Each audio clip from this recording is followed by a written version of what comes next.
Welcome. आज हम एक अहम सफर पर निकल रहे हैं। हम उन स्रोतों की गहराई में उतरेंगे जो भारतीय संविधान की ऐतिहासिक जड़ों को उजागर करते हैं। जी हाँ, ये समझना बहुत ज़रूरी है कि आज का जो हमारा शासन और प्रशासन का ढांचा है, वो रातों रात नहीं बना। बिल्कुल। इसकी जड़ें ब्रिटिश राज के दौरान हुए धीरे धीरे के विकास में है। ये एक लंबी कहानी है। हाँ, और इस कहानी को समझने के लिए हमें इसे दो मुख्य हिस्सों में देखना होगा। सही कहा। पहला हिस्सा है कंपनी रूल, यानी जब ईस्ट इंडिया कंपनी का शासन था, मोटे तौर पर 1773 से 1858 तक। और दूसरा है क्राउन रूल, जब 1857 के विद्रोह के बाद सत्ता सीधे ब्रिटिश ताज के हाथ में चली गई, यानी 1858 से 1947 तक। तो चलिए इस ऐतिहासिक यात्रा की शुरुआत करते हैं कंपनी रूल से, और सबसे पहले बात करते हैं रेगुलेटिंग एक्ट ऑफ 1773 की। जी, ये एक्ट एक तरह से मील का पत्थर था। क्यों? क्योंकि ये ब्रिटिश सरकार का पहला ऐसा कदम था जिसके जरिए उन्होंने ईस्ट इंडिया कंपनी के कामों को रेगुलेट करने, मतलब नियंत्रित करने की कोशिश की। हाँ, इससे पहले तो कंपनी काफी हद तक अपने हिसाब से काम कर रही थी। व्यापार के साथ साथ वो राजनीतिक दखल भी दे रही थी। बिल्कुल।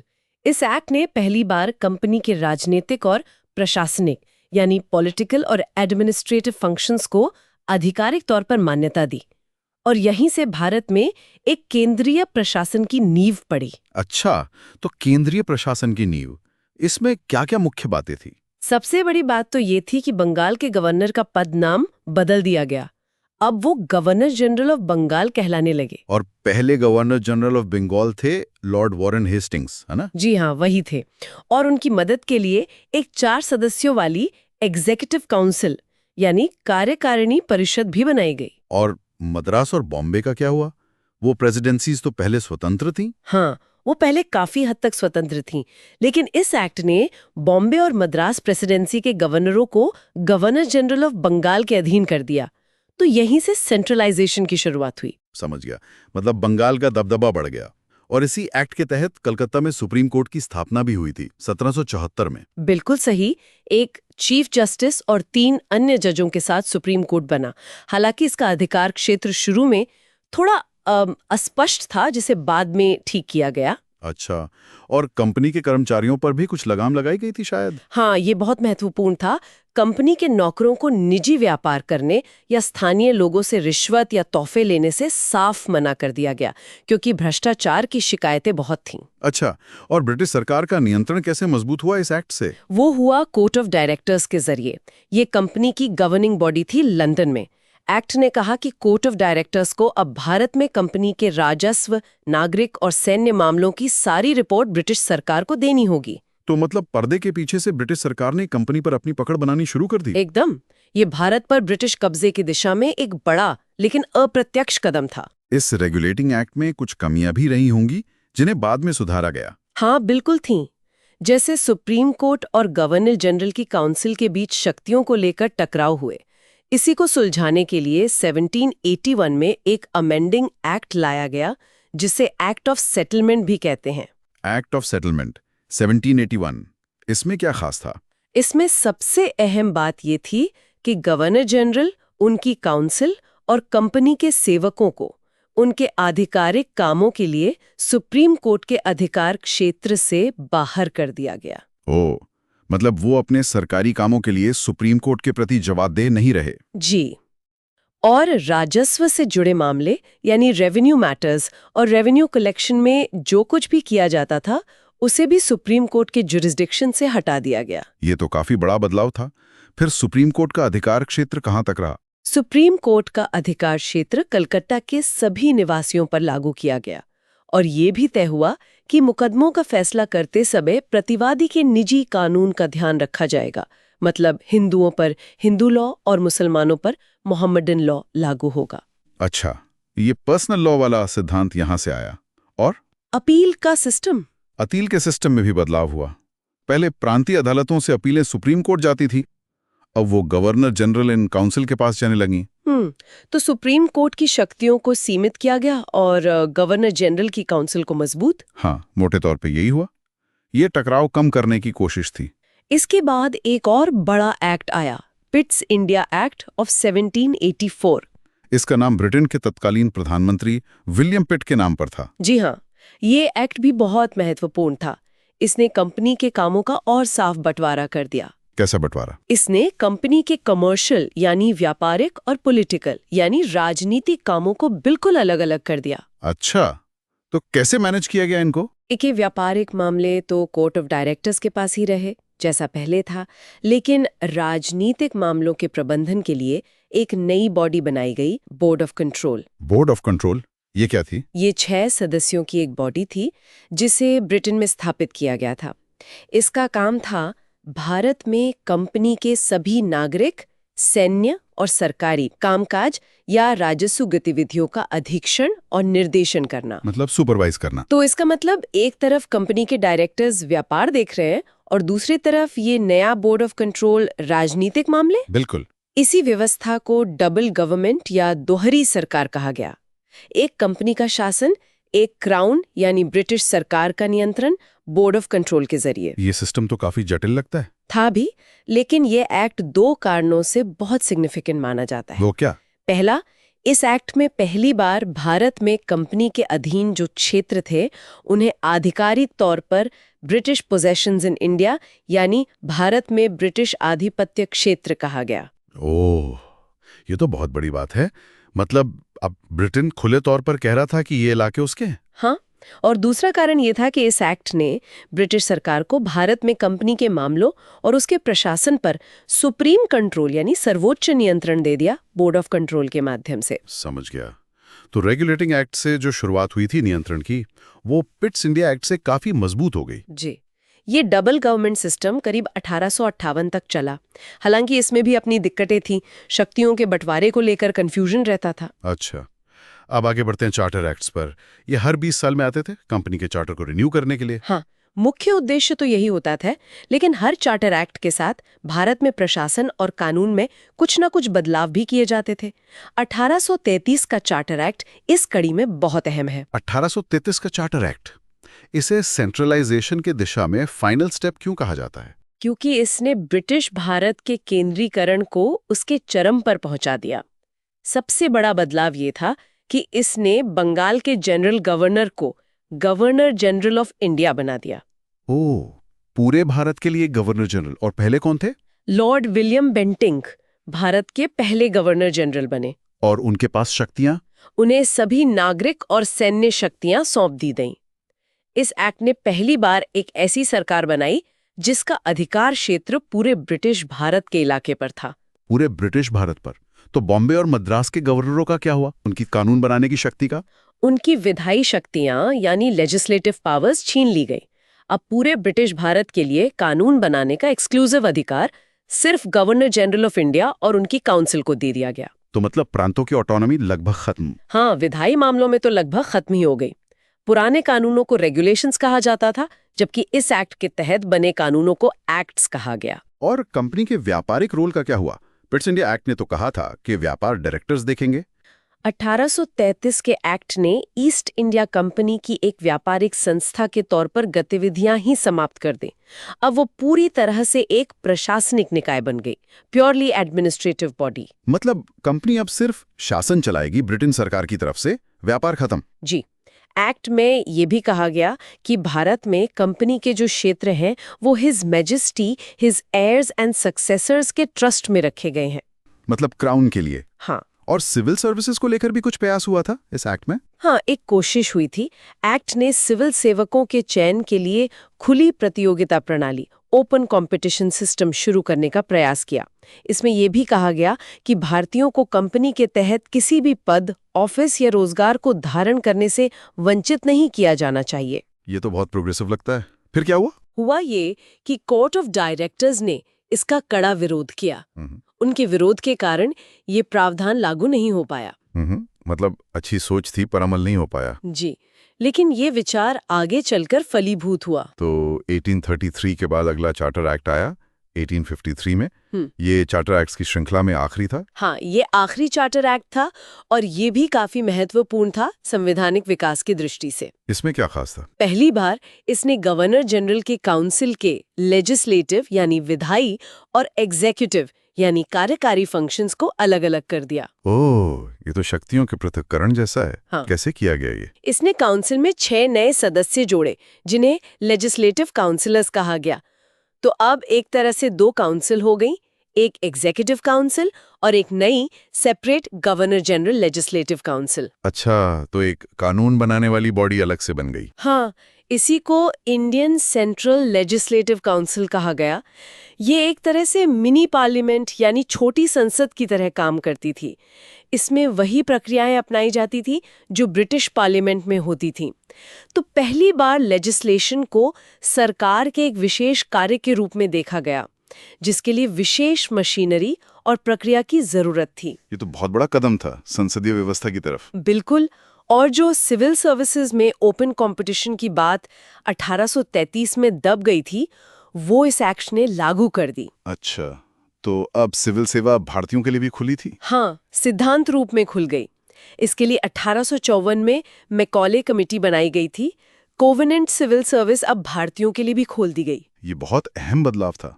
और प्रतिनिधित्व के लिहाज से? इस एक्ट ने पहली बार इंडियन सेंट्रल लेजिस्लेटिव काउंसिल में स्थानीय प्रतिनिधित्व यानी लोकल रिप्रेजेंटेशन की शुरुआत की। कैसे? गवर्नर जनरल की काउंसिल में जो 6 नए लेजिस्लेटिव सदस्य जोड़े गए, उनमें से 4 सदस्य मद्रास, बॉम्बे, बंगाल और आगरा की प्रांतीय सरकारों द्वारा नियुक्त किए जाने थे। अच्छा, तो प्रांतों से भी सदस्य आने लगे। ये भी प्रतिनिधित्व की दिशा में एक कदम था। जी हाँ, हालांकि ये प्रतिनिधित्व बहुत सीमित था, पर ये एक शुरुआत थी। इस एक्ट ने कंपनी के शासन को अनिश्चित काल के लिए बढ़ा दिया, कोई समय सीमा नहीं दी। मतलब ब्रिटिश पार्लियामेंट जब चाहे तब कंपनी का शासन खत्म कर सकती थी। और वही हुआ फिर 1857 के विद्रोह के बाद। बिल्कुल, 1857 का सिपाही विद्रोह, जिसे भारत का पहला स्वतंत्रता संग्राम भी कहा जाता है, एक बहुत बड़ा टर्निंग पॉइंट था। इसने ब्रिटिश सरकार को हिला के रख दिया और उन्हें लगा कि अब कंपनी के भरोसे भारत का शासन नहीं छोड़ा जा सकता। एकदम। इसी के चलते 1858 में एक नया एक्ट लाया गया, गवर्नर ऑफ इंडिया एक्ट 1858। इसे act for the good government of India यानी भारत के बेहतर शासन के लिए अधिनियम भी कहा गया। नाम तो अच्छा है, गुड गवर्नमेंट। इसमें क्या हुआ? सबसे बड़ी बात, इसने ईस्ट इंडिया कंपनी को खत्म कर दिया, अबॉलिश कर दिया। कंपनी राज खत्म। हाँ। और भारत के शासन क्षेत्रों और राजस्व से जुड़ी सारी शक्तियां सीधे ब्रिटिश क्राउन यानी महारानी विक्टोरिया को हस्तांतरित कर दी गई, ट्रांसफर हो गई। तो अब भारत सीधे तौर पे ब्रिटिश साम्राज्य का हिस्सा बन गया। जी, भारत का शासन अब सीधे महारानी के नाम पर चलाया जाना था, और जो गवर्नर जनरल ऑफ इंडिया का पद था, उसका नाम बदलकर वाइसरॉय ऑफ इंडिया कर दिया गया। वाइसरॉय मतलब जो क्राउन का सीधा प्रतिनिधि हो? हाँ, वाइसरॉय भारत में ब्रिटिश क्राउन का डायरेक्ट रिप्रेजेंटेटिव बन गया। लॉर्ड कैनिंग भारत के पहले वाइसरॉय बने। और वो जो डबल गवर्नमेंट का सिस्टम था, पिट्स इंडिया एक्ट वाला, बोर्ड ऑफ कंट्रोल और कोर्ट ऑफ डायरेक्टर्स, उसे भी खत्म कर दिया गया, अबॉलिश। क्योंकि जब कंपनी नहीं रही तो उसकी गवर्निंग बॉडी और उस पर नियंत्रण रखने वाली बॉडी का क्या काम? सही बात है। तो फिर भारत का प्रशासन चलाने के लिए क्या व्यवस्था की गई? एक नया ऑफिस बनाया गया, secretary of state for India यानी भारत सचिव का पद। ये कौन होता था? Secretary of state British cabinet का सदस्य होता था और ब्रिटिश संसद के प्रति अंतिम रूप से जिम्मेदार होता था। उसे भारतीय प्रशासन पर पूरी अथॉरिटी और कंट्रोल दिया गया था, कंप्लीट अथॉरिटी एंड कंट्रोल। मतलब भारत से जुड़े सारे फैसले अब लंदन में सेक्रेटरी ऑफ स्टेट लेगा? हाँ, और उसकी सहायता के लिए एक 15 सदस्यों वाली काउंसिल ऑफ इंडिया यानी भारत परिषद बनाई गई। ये एक सलाहकार निकाय थी, एडवाइजरी बॉडी। इसका चेयरमैन सेक्रेटरी ऑफ स्टेट होता था। तो ये 1858 का एक्ट एक तरह से सत्ता का पूरा हस्तांतरण था कंपनी से क्राउन को। बिल्कुल, इसने भारत के संवैधानिक और राजनीतिक इतिहास में एक नए अध्याय की शुरुआत की।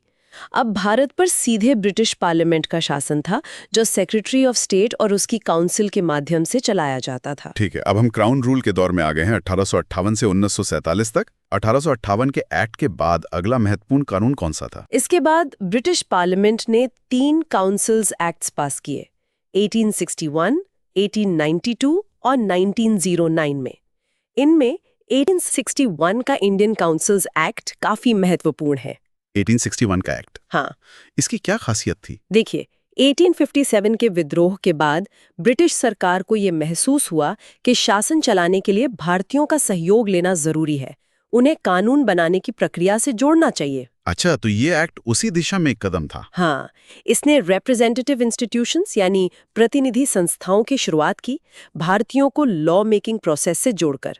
कैसे जोड़ा गया? इस एक्ट ने प्रावधान किया कि वाइसरॉय अपनी विस्तारित काउंसिल, एक्सपैंडेड काउंसिल में कुछ भारतीयों को नॉन ऑफिशियल मेंबर्स यानी गैर सरकारी सदस्यों के तौर पर नॉमिनेट कर सकते हैं। ओह, पहली बार भारतीयों को लेजिस्लेटिव काउंसिल में जगह मिली? जी हाँ, नॉन ऑफिशियल सदस्यों के तौर पर, जैसे 1862 में लॉर्ड कैनिंग ने 3 भारतीयों को नॉमिनेट किया था, बनारस के राजा, पटियाला के महाराजा और सर दिनकर राव। ये तो एक महत्वपूर्ण शुरुआत थी, भले ही नॉमिनेटेड थे और शक्तियां सीमित थीं।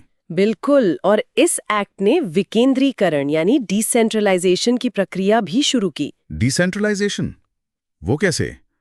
1833 में तो सेंट्रलाइजेशन हुआ था। हाँ, 1833 ने बॉम्बे और मद्रास प्रेसिडेंसीज की विधायी शक्तियां छीन ली थीं। 1861 के एक्ट ने उन्हें वो शक्तियां वापस दे दी।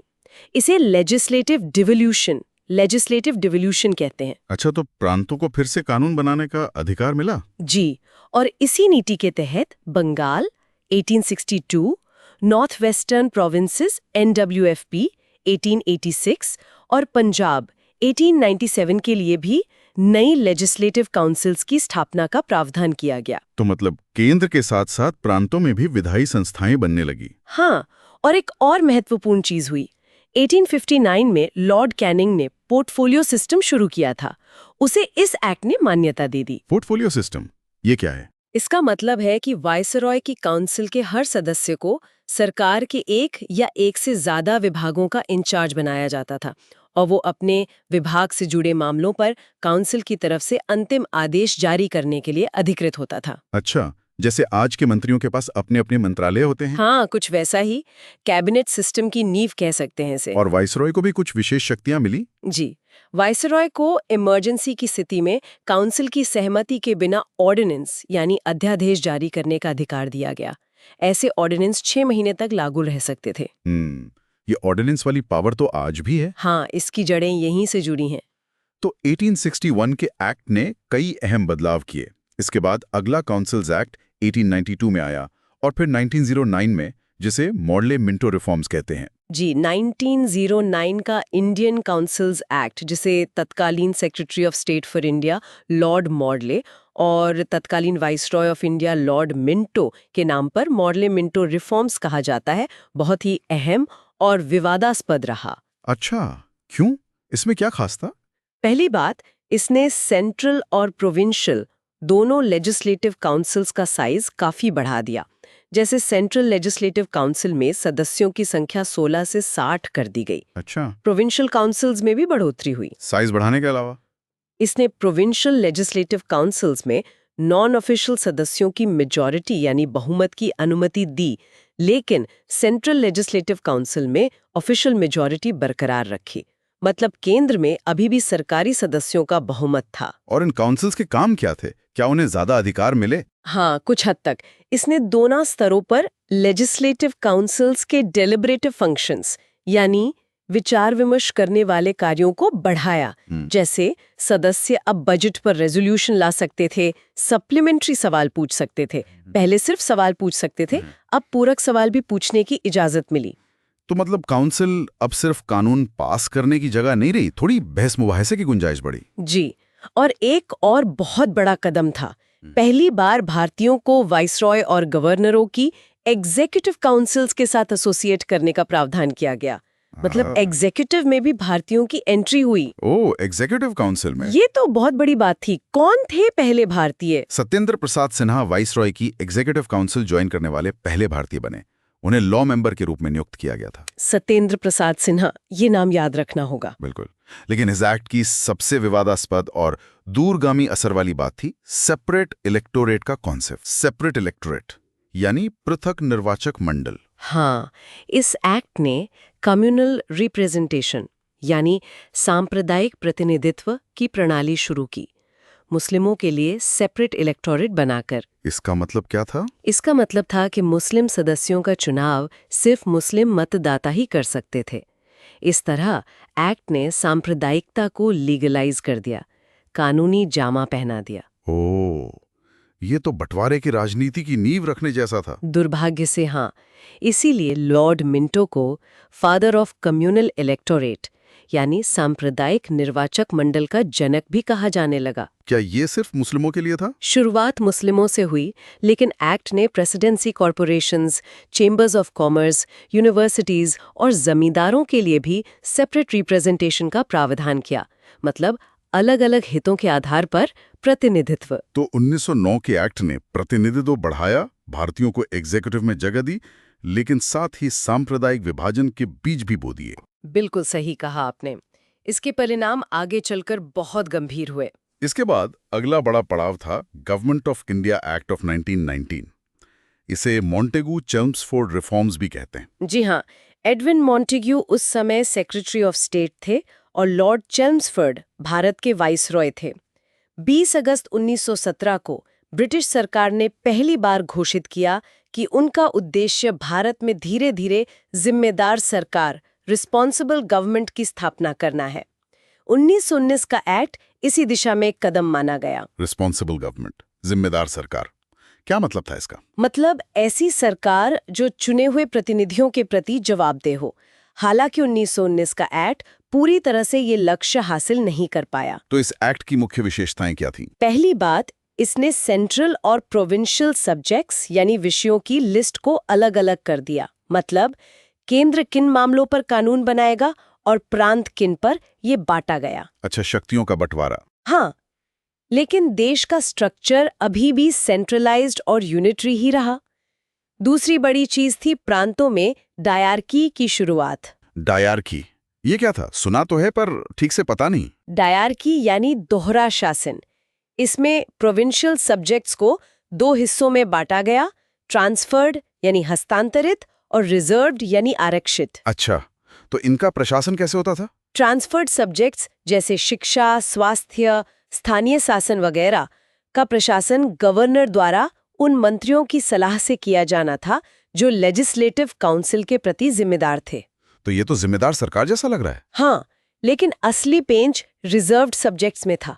रिजर्व्ड सब्जेक्ट्स जैसे वित्त, भू राजस्व, पुलिस, न्याय, इनको गवर्नर और उसकी एग्जीक्यूटिव काउंसिल द्वारा प्रशासित किया जाना था और ये लोग लेजिस्लेटिव काउंसिल के प्रति जिम्मेदार नहीं थे। ओह, मतलब असली पावर वाले विभाग गवर्नर ने अपने पास रख लिए बिना किसी जवाबदेही के। बिल्कुल। इसी वजह से ये डायरकी का प्रयोग काफी हद तक असफल रहा। मंत्री थे पर उनके पास न तो फंड्स का कंट्रोल था न ही नौकरशाही का। समझ गया। ये तो एक तरह का आधा अधूरा सिस्टम था। और केंद्र के स्तर पर क्या हुआ? केंद्र के स्तर पर इस एक्ट ने देश में पहली बार बायकैमरलिज्म यानी द्विसदनीय व्यवस्था और डायरेक्ट इलेक्शंस यानी प्रत्यक्ष चुनाव की शुरुआत की। बायकैमरलिज्म मतलब दो सदन। हाँ, इंडियन लेजिस्लेटिव काउंसिल की जगह एक बायकैमरल लेजिस्लेचर बनाया गया, जिसमें एक upper house council of state और एक लोअर हाउस लेजिस्लेटिव असेंबली था। और डायरेक्ट इलेक्शन मतलब लोग सीधे वोट डालकर सदस्य चुनते थे। हाँ, दोनों सदनों के ज्यादातर सदस्यों को डायरेक्ट इलेक्शन के जरिए चुना जाना था। लेकिन वोट देने का अधिकार यानी फ्रेंचाइज बहुत ही सीमित था। ये प्रॉपर्टी, टैक्स या एजुकेशन के आधार पर दिया गया था। बहुत कम लोगों को वोटिंग राइट्स मिले। और एग्जीक्यूटिव काउंसिल में भारतीयों का प्रतिनिधित्व? वाइसरॉय के एग्जीक्यूटिव काउंसिल, जिसमें 6 सदस्य होते थे कमांडर इन चीफ के अलावा, उसमें अब कम से कम 3 सदस्यों का भारतीय होना अनिवार्य कर दिया गया। 3 सदस्य? ये भी एक प्रगति थी। और वो सेपरेट इलेक्टोरेट का क्या हुआ? उसे खत्म नहीं किया गया, बल्कि उसका विस्तार किया गया। सिखों, इंडियन क्रिश्चियंस, एंग्लो इंडियंस और यूरोपियंस के लिए भी सेपरेट इलेक्टोरेट का सिद्धांत लागू कर दिया गया। मतलब विभाजन की नीति और आगे बढ़ाई गई। जी। इसके अलावा लंदन में भारत के लिए एक हाई कमिश्नर का नया ऑफिस बनाया गया, जिससे सेक्रेटरी ऑफ स्टेट के कुछ काम सौंपे गए। पब्लिक सर्विस कमीशन के बारे में भी कुछ था इसमें। हाँ, इसने एक पब्लिक सर्विस कमीशन की स्थापना का प्रावधान किया। इसी के चलते 1926 में सिविल सेवकों की भर्ती के लिए सेंट्रल पब्लिक सर्विस कमीशन का गठन हुआ। और बजट? पहली बार इसने प्रोविंशियल बजट्स को सेंट्रल बजट से अलग कर दिया। प्रांतों को अपना बजट खुद बनाने का अधिकार मिला। अच्छा। और इस एक्ट में यह भी कहा गया था कि 10 साल बाद इसकी समीक्षा होगी। ये कामकाज की जांच करेगा और भारत में और सुधारों के बारे में सुझाव देगा। इसी के तहत साइमन कमीशन बना था, हालांकि वो समय से पहले ही बन गया था। जी, साइमन कमीशन का तो काफी विरोध हुआ था। तो 1919 का एक्ट भी काफी मिला जुला रहा। डायरकी फेल हुई, सेपरेट इलेक्टोरेट बढ़ा, पर बाइकैमरलिज्म और डायरेक्ट इलेक्शन की शुरुआत भी हुई। हाँ, संवैधानिक विकास की प्रक्रिया ऐसी ही उतार चढ़ाव भरी रही है। इसके बाद जो सबसे बड़ा और शायद आजादी से पहले का सबसे विस्तृत कानून था, वो था गवर्नमेंट ऑफ इंडिया एक्ट 1935। बिल्कुल, ये एक बहुत ही लंबा और जटिल दस्तावेज था। इसमें 321 सेक्शंस और 10 शेड्यूल्स थे। ये भारत में एक पूरी तरह से जिम्मेदार सरकार की दिशा में दूसरा मील का पत्थर माना जाता है। इसमें सबसे बड़ी बात क्या थी? इसने एक अखिल भारतीय संघ यानी ऑल इंडिया फेडरेशन की स्थापना का प्रावधान किया। इस फेडरेशन में ब्रिटिश भारत के प्रांतों और रियासतों, प्रिंसली स्टेट्स को यूनिट्स के तौर पर शामिल होना था। ऑल इंडिया फेडरेशन, ये तो बहुत महत्वाकांक्षी योजना थी। क्या ये बन पाया? नहीं, ये फेडरेशन कभी अस्तित्व में नहीं आ पाया, क्योंकि रियासतें इसमें शामिल होने के लिए राजी नहीं हुई। उन्हें शामिल होना वैकल्पिक रखा गया था। ओह, तो ये फेडरेशन वाला हिस्सा लागू नहीं हुआ। और प्रांतों के स्तर पर क्या हुआ? डायरकी का क्या हुआ? एक्ट ने प्रांतों में डायरकी को खत्म कर दिया और उसकी जगह प्रोविंशियल ऑटोनॉमी यानी प्रांतीय स्वायत्तता शुरू की। प्रांतीय स्वायत्तता मतलब प्रांतों को अपने परिभाषिक क्षेत्रों में प्रशासन की ऑटोनोमस यूनिट्स यानी स्वायत्त इकाइयों के रूप में कार्य करने की अनुमति दी गई। प्रांतों में जिम्मेदार सरकार शुरू की गई, यानी गवर्नर को उन मंत्रियों की सलाह पर काम करना था जो प्रांतीय विधायिका के प्रति जिम्मेदार थे। ये व्यवस्था 1937 में शुरू हुई और 1939 तक चली। तो प्रांतों में तो जिम्मेदार सरकार आ गई, केंद्र का क्या? एक्ट ने केंद्र में डायरकी अपनाने का प्रावधान किया, यानी फेडरल सब्जेक्ट्स को रिजर्व्ड और ट्रांसफर्ड में बांटा जाना था। लेकिन जैसा मैंने कहा, फेडरेशन वाला हिस्सा ही लागू नहीं हुआ, तो केंद्र में डायरकी भी कभी लागू नहीं हुई। अच्छा, और विधायिका के स्तर पर बाइकैमरलिज्म का क्या हुआ? इसने 11 में से 6 प्रांतों में बाइकैमरलिज्म यानी द्विसदनीय व्यवस्था शुरू की। बंगाल, बॉम्बे, मद्रास, बिहार, असम और यूनाइटेड प्रोविंसेस में लेजिस्लेटिव काउंसिल अपर हाउस और लेजिस्लेटिव असेंबली लोअर हाउस बनाए गए। बाकी 5 प्रांतों में एक ही सदन रहा। और वो सेपरेट इलेक्टोरेट? दुर्भाग्य से उसका और विस्तार किया गया। इसने डिप्रेस क्लासेस, शेड्यूल्ड कास्ट्स, महिलाओं और लेबर मजदूरों के लिए भी सेपरेट इलेक्टोरेट का सिद्धांत लागू कर दिया। मतलब समाज को और ज्यादा हिस्सों में बांटा गया। जी, हालांकि इसने 1858 के एक्ट द्वारा स्थापित काउंसिल ऑफ इंडिया, जो सेक्रेटरी ऑफ स्टेट की सलाहकार परिषद थी, उसको समाप्त कर दिया। सेक्रेटरी ऑफ स्टेट को अब सलाहकारों की एक टीम दी गई। वोटिंग राइट्स का क्या हुआ? फ्रेंचाइज? उसका विस्तार किया गया। अब लगभग 10% आबादी को वोट देने का अधिकार मिल गया। पहले ये बहुत ही कम था। 10%? ये भी बहुत ज्यादा तो नहीं था, पर पहले से बेहतर था। हाँ, और इस एक्ट ने देश की मौद्रिक और ऋण नीति के नियंत्रण के लिए reserve bank of India (RBI) की स्थापना का प्रावधान किया। आरबीआई की स्थापना 1935 के एक्ट से हुई। ये तो महत्वपूर्ण जानकारी है। जी, और इसने न सिर्फ फेडरल पब्लिक सर्विस कमीशन की स्थापना का प्रावधान किया, बल्कि प्रोविंशियल पीएससी और 2 या 2 से अधिक प्रांतों के लिए जॉइंट पीएससी की स्थापना का भी प्रावधान किया। यानी पब्लिक सर्विस कमीशन का नेटवर्क बना। और न्यायपालिका? इसने एक फेडरल कोर्ट की स्थापना का भी प्रावधान किया, जो 1937 में स्थापित हुआ। तो 1935 का एक्ट एक बहुत ही व्यापक कानून था, जिसने प्रांतीय स्वायत्तता दी, फेडरेशन का विचार रखा, भले ही लागू न हुआ हो, आरबीआई और फेडरल कोर्ट जैसी संस्थाएं दी, पर सेपरेट इलेक्टोरेट को भी बढ़ाया। हाँ, ये एक जटिल दस्तावेज था, जिसके कई प्रावधानों ने हमारे अपने संविधान के आधार का काम किया, खासकर प्रशासनिक विवरणों के मामले में। और फिर हम पहुंचते हैं अंतिम पड़ाव पर, इंडियन इंडिपेंडेंस एक्ट ऑफ 1947। जी, फरवरी 1947 में ब्रिटिश प्रधानमंत्री क्लेमेंट एटली ने घोषणा की कि ब्रिटिश राज भारत में 30 जून 1948 तक समाप्त हो जाएगा। लेकिन मुस्लिम लीग द्वारा देश के विभाजन की मांग और उसके कारण हुए दंगों के बाद ये तय किया गया कि सत्ता का हस्तांतरण जल्दी किया जाए। और फिर माउंटबैटन प्लान आया। हाँ, 3 जून 1947 को लॉर्ड माउंटबैटन, जो भारत के आखिरी ब्रिटिश वाइसरॉय थे, ने विभाजन योजना प्रस्तुत की, जिसे कांग्रेस और मुस्लिम लीग दोनों ने स्वीकार कर लिया। इसी योजना को लागू करने के लिए इंडियन इंडिपेंडेंस एक्ट 1947 बनाया गया। इस एक्ट ने क्या किया? इसने 15 अगस्त 1947 को भारत में ब्रिटिश राज समाप्त कर दिया और भारत को एक स्वतंत्र और संप्रभु राष्ट्र यानी इंडिपेंडेंट एंड सॉवरेन स्टेट घोषित किया। आजादी? हाँ, लेकिन साथ ही इसने देश का बंटवारा यानी पार्टीशन करके 2 स्वतंत्र डोमिनियन इंडिपेंडेंट डोमिनियंस बनाए, इंडिया और पाकिस्तान। दोनों को ब्रिटिश कॉमनवेल्थ से अलग होने का अधिकार था। डोमिनियन क्यों? पूरी तरह स्वतंत्र क्यों नहीं? डोमिनियन स्टेटस एक अंतरिम व्यवस्था थी, जब तक दोनों देश अपना अपना संविधान नहीं बना लेते। एक्ट ने वाइसरॉय का पद समाप्त कर दिया और प्रत्येक डोमिनियन के लिए एक गवर्नर जनरल का प्रावधान किया, जिससे ब्रिटिश किंग द्वारा डोमिनियन कैबिनेट की सलाह पर नियुक्त किया जाना था। हालांकि ब्रिटिश सरकार की इन पर कोई जिम्मेदारी नहीं थी। अच्छा, और संविधान बनाने का अधिकार? इसने दोनों डोमिनियंस की कॉन्स्टिट्यूएंट असेंबलीज को पूरी शक्ति दी कि वे अपने अपने राष्ट्रों के लिए संविधान बनाएं और अपनाएं। उन्हें किसी भी ब्रिटिश कानून को, जिसमें खुद इंडिपेंडेंस एक्ट भी शामिल था, रद्द करने का अधिकार दिया गया। मतलब पूरी लेजिस्लेटिव सॉवरेनिटी? जी। जब तक नया संविधान नहीं बन जाता, तब तक दोनों डोमिनियंस और प्रांतों का शासन गवर्नमेंट ऑफ इंडिया एक्ट 1935 के अनुसार चलाया जाना था।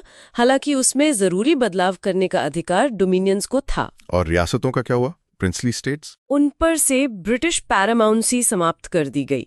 उन्हें ये स्वतंत्रता दी गई कि वे या तो इंडिया ज्वाइन करें या पाकिस्तान ज्वाइन करें या फिर स्वतंत्र रहें। ये एक बहुत जटिल मुद्दा बन गया बाद में। हाँ, वो तो इतिहास है। और secretary of state for India का पद? उसे भी समाप्त कर दिया गया। उसके कार्य कॉमनवेल्थ अफेयर्स के सेक्रेटरी ऑफ स्टेट को सौंप दिए गए। तो 15 अगस्त 1947 को ब्रिटिश शासन पूरी तरह समाप्त हो गया। जी। लॉर्ड माउंटबैटन नए डोमिनियन ऑफ इंडिया के पहले गवर्नर जनरल बने। उन्होंने जवाहरलाल नेहरू को स्वतंत्र भारत के पहले प्रधानमंत्री के रूप में शपथ दिलाई और 1946 में बनी भारत की संविधान सभा स्वतंत्र डोमिनियन की संसद बन गई। तो ये थी वो लंबी यात्रा 1773 के रेगुलेटिंग एक्ट से लेकर 1947 के इंडिपेंडेंस एक्ट तक। इन लगभग 200 सालों में धीरे धीरे वो ढांचा तैयार हुआ जिसमें आजाद भारत के शासन और संविधान की नींव रखी। बिल्कुल। इन सभी एक्ट्स का अगर हम सार देखें तो हमें पता चलता है कि कैसे धीरे धीरे केंद्रीकरण हुआ, फिर विकेंद्रीकरण की कोशिश हुई, कैसे प्रतिनिधित्व का विचार आया, भले ही सीमित और विकृत रूप में। हाँ, कैसे एग्जीक्यूटिव और लेजिस्लेटिव फंक्शंस अलग हुए, कैसे जिम्मेदार सरकार का कॉन्सेप्ट उभरा और कैसे सांप्रदायिक प्रतिनिधित्व जैसी चीजों ने रास्ते में मुश्किलें पैदा की। सही कहा। ये समझना इसलिए जरूरी है क्योंकि हमारे संविधान निर्माताओं ने इस पूरे ऐतिहासिक अनुभव को ध्यान में रखा था।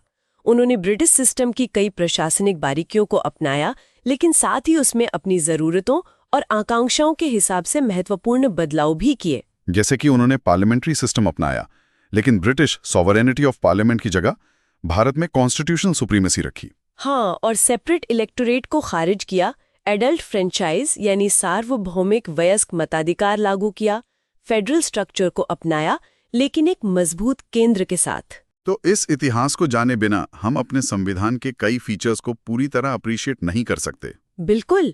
यह हमें बताता है कि हमारा संविधान केवल कुछ महीनों या सालों की दिमागी कसरत का नतीजा नहीं है, बल्कि ये एक लंबे ऐतिहासिक विकास का परिणाम है। सही बात है। और जाते जाते श्रोताओं के लिए एक सवाल छोड़ जाते हैं। जी। हमने देखा कि इतिहास में कई मोड़ आए। सोचिए, अगर इतिहास के कुछ खास मोड़ जैसे 1909 में वो सेपरेट इलेक्टोरेट्स की शुरुआत ही न हुई होती, या मान लीजिए 1935 का वो ऑल इंडिया फेडरेशन अगर बन गया होता, रियासतें शामिल हो गई होती, तो आज भारत का राजनीतिक नजारा, यहाँ की चुनौतियां, यहाँ की संरचना कितनी अलग हो सकती थी। ये सोचने वाली बात है। बिल्कुल। इतिहास हमें यही सिखाता है कि छोटे छोटे लगने वाले फैसलों के भी कितने दूरगामी परिणाम हो सकते हैं। सोचने के लिए एक अच्छा बिंदु है ये।